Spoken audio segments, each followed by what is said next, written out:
पिछले कुछ सालों में हमने देखा कि बीजेपी की राज्य सरकारें अपने अपने राज्यों में बुलडोजर एक्शन को खूब बढ़ावा दे रही थीं। किसी के भी घर को, किसी के भी दुकान को महज आरोप के बिना पर तोड़ दे रही थीं। लोग भी इसका महिमा मंडन करते हुए नजर आ रहे थे। इसी बुलडोजर एक्शन के खिलाफ जमीयत उलमाए हिंद सुप्रीम कोर्ट गई थी। बुलडोजर कार्रवाई के खिलाफ दायर याचिकाओं पर सुनवाई करते हुए बुलडोजर एक्शन के खिलाफ आज सुप्रीम कोर्ट की तरफ से एक बड़ा फैसला आया है। सुप्रीम कोर्ट ने 1 अक्टूबर तक बुलडोजर एक्शन पर रोक लगा दी है। सुप्रीम कोर्ट का कहना है कि पब्लिक रोड या रेलवे या जल निकायों यानी नदी नालों पर एनक्रोचमेंट के मामले को छोड़कर बिना इजाजत के इस देश में 1 अक्टूबर तक कोई भी तोड़फोड़ नहीं की जाएगी।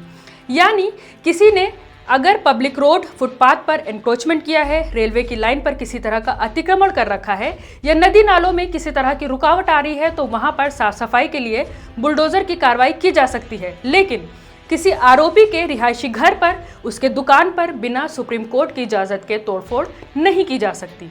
यूपी से बुलडोजर का एक ट्रेंड शुरू हुआ था और बढ़ते बढ़ते एमपी, राजस्थान तक पहुंच गया। किसी भी घटना में मुसलमान का नाम आते ही उसका घर गिरा दिया जाता था।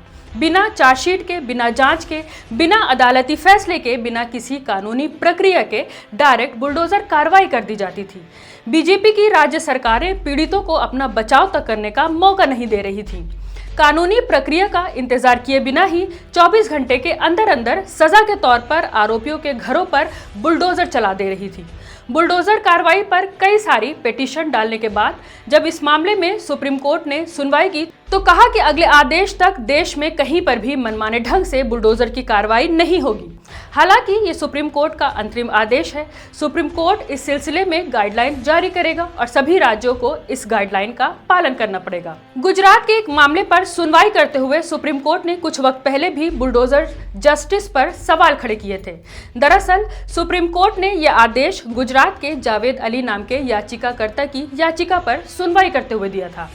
याचिकाकर्ता का कहना था कि परिवार के एक सदस्य के खिलाफ एफआईआर होने के चलते उन्हें नगर निगम से घर गिराने की नोटिस मिली है, यानी धमकी मिली है।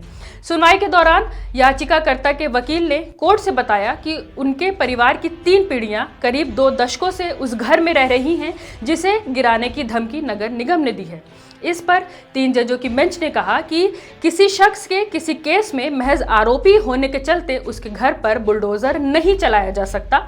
आरोपी का दोष बनता है या नहीं, यानी उसने क्या अपराध किया है और उस अपराध की क्या सजा बनती है, ये तय करना कोर्ट का काम है, ना कि सरकार का। सुप्रीम कोर्ट ने कहा था कि कानून के शासन वाले इस देश में किसी शख्स की गलती की सजा उसके घर वालों को ऐसी कार्रवाई करके, यानी उसके घर को ढहा कर नहीं दी जा सकती।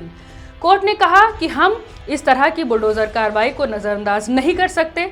ऐसी कार्रवाई होने देना कानून के शासन पर ही बुलडोजर चलाने जैसा होगा। किसी अपराध में सिर्फ अपराधी होने पर किसी की संपत्ति को बुलडोज करने का अधिकार नहीं है।